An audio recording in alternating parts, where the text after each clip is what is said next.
George Copeland, a third-generation Charles City County farmer, said most of his 1,300 acres of corn cannot be harvested and is lost. High winds laid the stalks flat.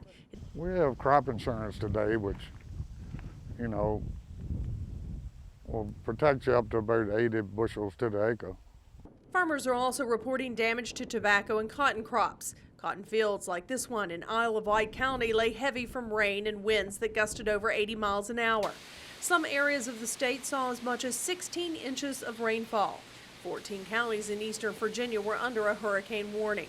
State officials estimated at least $60 million in crop damage was caused by Irene, particularly corn, cotton, tobacco, and tomato crops. Even more storm damage hit some farmers in eastern Virginia a week later when the remnants of Tropical Storm Lee washed out vegetable fields. Entire crops of broccoli, squash, and other vegetables were lost, as were some pumpkin fields. Some areas received another 10 inches or more of rain. It was saturated for so long that all the oxygen, all the nutrients, everything is gone.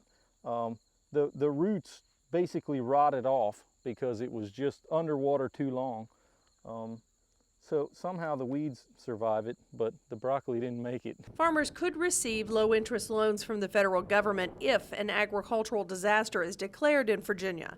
But most farmers aren't interested in borrowing more money. They'd rather be bringing in a harvest.